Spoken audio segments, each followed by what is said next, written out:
ये robo cube खुद फिर से ठीक करने की चाह में चुपचाप एक लड़की के पास गया और हल्के से उसे छुआ। लड़की ने अपना गेम बंद किया और देखा कि उसके पास अचानक रोबो क्यूब आ पहुंचा है। उसने क्यूब उठाया और उसे जानने की चाह में घुमाने लगी। कुछ ही देर में पीले रंग पूरी 3 गुणा साइड बना ली। लड़की खुश हुई, अब दूसरी साइड को हल करने लगी। लेकिन जैसे ही उसने दूसरे साइड को ठीक करने की कोशिश की, पहली बनी हुई साइड बिगड़ गई। उसने कई बार कोशिश की लेकिन क्यूब नहीं बना तक और झुंझलाकर उसने क्यूब एक तरफ फेंक दिया और फिर से गेम खेलने लगी। ये देखकर क्यूब फिर से उसके पास गया। उसे लगा जो लड़की इतना अच्छा गेम खेल सकती वो जरूर उसे भी हल कर सकती है। इस बार उसने धीरे से उसके हेडफोन को छुआ। लड़की चौंक गई। उसने कभी नहीं सोचा था कोई क्यूब खुद से चल सकता है। अब क्यूब छिपा नहीं और सीधा उसके गोद में चढ़ गया, जैसे कि कोई मदद की गुहार लगा रहा हो। लड़की ने हैरानी फिर से उठाया और दोबारा हल करने की कोशिश करने लगी। इस बार पूरा ध्यान लगाया। वो इतनी डूब गई कि उसे ट्रेन की अनाउंसमेंट सुनाई नहीं दी। जब वो आखिरी स्टेप तक पहुंची तो एक उलझन आ गई। उसे डर था अगर कुछ गलती हो गई तो फिर से सब बिगड़ जाएगा। वो सोच में पड़ गई। स्टेशन की घंटी बजी। ट्रेन 2 मिनट में आने वाली थी। क्यूब ने जल्दी जल्दी इशारों में कुछ समझाने की कोशिश की लेकिन लड़की कुछ समझ नहीं पाई। तब क्यूब ने आंखें बंद करने को कहा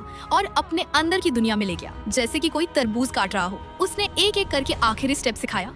तभी ट्रेन की आवाज पास से आने लगी। लड़की चौंक कर उठी लेकिन तब तक उसे पूरा तरीका समझ आ गया था। उसने तेजी से क्यूब को घुमाया और जैसे ही ट्रेन स्टेशन पर आई उसने क्यूब को पूरी तरह से हल कर दिया। वो क्यूब की ओर देखने लगी जैसे उम्मीद कर रही हो अब वो शाबाशी देगा, लेकिन हल हो चुका। क्यूब अब शांत था, जैसे उसमें जान नहीं बची हो। निराश होकर क्यूब को बेड पर रखा और जल्दी से ट्रेन में चढ़ गई। तभी एक आदमी दौड़ता हुआ आया लेकिन ट्रेन छूट गई। ये देखकर रोबो क्यूब फिर से जिंदा हो गया और उसकी तरफ दौड़ पड़ा।